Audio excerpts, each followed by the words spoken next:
Hello à toi et bienvenue dans cette nouvelle vidéo. On va aborder aujourd'hui la question de la reprise du travail après un long arrêt. Est-ce que déjà ce sujet te parle et fait écho pour toi? Un infirmière ou un infirmier peut s'arrêter de travailler pour de nombreuses raisons, que ce soit un congé maternité, un déménagement, un burn-out, un arrêt maladie, etc.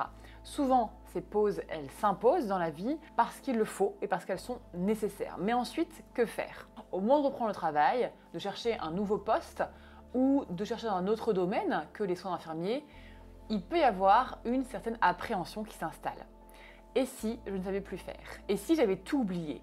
Je vais être un boulet pour mes collègues, j'ai peur de m'épuiser à nouveau et de revenir en arrière au niveau santé et au niveau santé mentale. Tu vois, quand on pense à la reprise du travail, les peurs, elles peuvent être nombreuses. Reprendre le travail après un long arrêt, c'est un sujet qui est très dense et très complexe. Du coup, j'ai voulu le dédier en 3 vidéos et faire 3 contenus pour ça. Première vidéo, on va aborder les peurs et toutes les questions que l'on peut se poser après un arrêt de travail. Deuxième vidéo, on va parler aussi de préparation, anticipation et recherche d'un nouveau poste qui te conviendra mieux pour que tout se passe bien. Et enfin, troisième vidéo, on va parler de comment reprendre en douceur et en confiance le jour J. Donc c'est un vaste programme pour bien balayer tout ce sujet et donner un maximum de conseils et d'infos sur la reprise du travail. C'est un vrai défi et je te propose qu'on commence tout de suite. Donc c'est parti pour la première vidéo dans cette petite série de reprise du travail après un arrêt long. Alors quelles sont les principales peurs, les principales appréhensions quand on veut reprendre le travail après une pause importante? J'en ai noté 3 et on va les reprendre ensemble une par une. Donc première peur, c'est je ne sais plus faire, je ne me souviens plus, je ne vais pas être à la hauteur. Tu vas reprendre le travail dans un service de soins et tu as peur de ne plus savoir faire. C'est vrai que le travail d'infirmière, ça peut être un travail qui est technique, avec des gestes précis à effectuer sur les patients. Certains patients d'ailleurs, ils posent beaucoup de questions, ils observent et ça peut augmenter l'appréhension qu'on a en tant que professionnel. Quand on n'a pas pratiqué ces gestes depuis un moment, on se pose des questions et on peut douter aussi de ses capacités. On peut se poser des questions aussi sur tout ce qui est pharmaco, traitement, dosage, etc. Là-dessus, il faut te dire 4 choses. Première chose, je suis passée par là et maintenant je sais qu'il y a des choses qui ne s'oublient pas.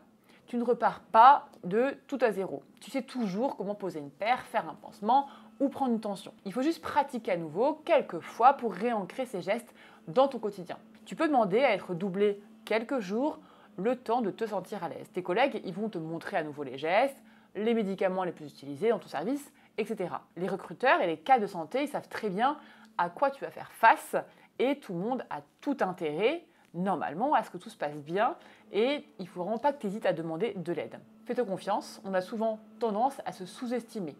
On s'attend souvent au pire, alors qu'avec une bonne préparation et du soutien, tout doit bien se passer. Les choses se préparent, personne ne va attendre de toi que tu gères tout un service tout seul ou toute seule dès les premiers jours de la reprise. Si vraiment tu ne veux plus travailler dans un service technique, tu peux aussi te réorienter.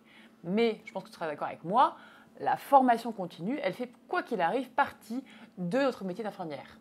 Tu peux retrouver des gestes oubliés, tu peux aussi apprendre de nouvelles choses. C'est un processus permanent auquel tous les infirmiers et infirmières sont confrontés un jour ou l'autre. Deuxième peur, j'ai peur de me griller de nouveau, de porter atteinte à ma santé, de refaire un burn-out. Alors là déjà, il y a un prérequis absolu.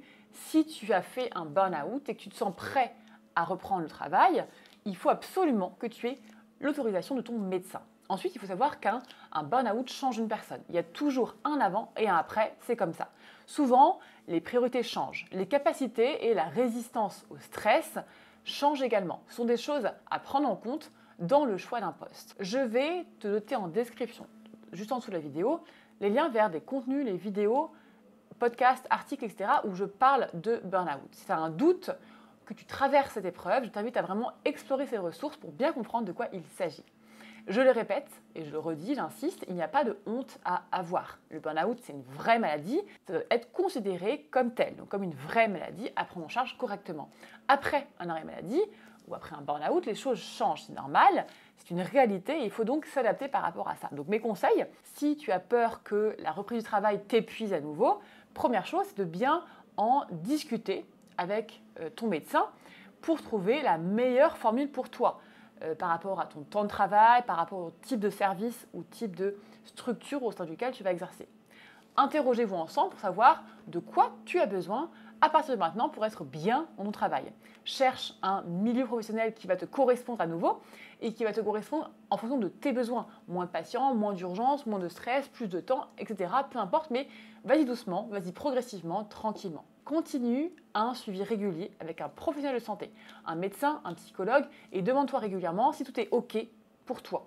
Comme ça, normalement, tu ne toucheras plus jamais à cette ligne rouge. Et enfin, troisième peur que je vois souvent chez les IDE qui veulent reprendre le travail après un arrêt long, c'est la peur du changement, de l'inconnu, de sortir de sa zone de confort.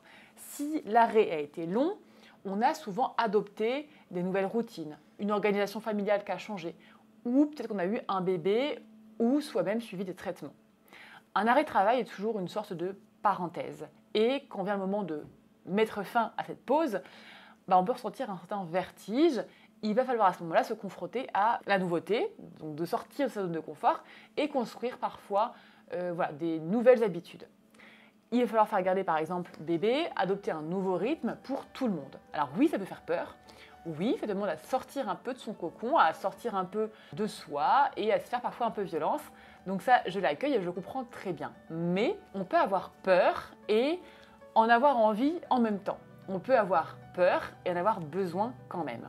La peur, c'est un signal que ton corps t'envoie. La peur, c'est une information. Ce signal, il est là pour que tu te poses des questions. Il faut le voir comme ça.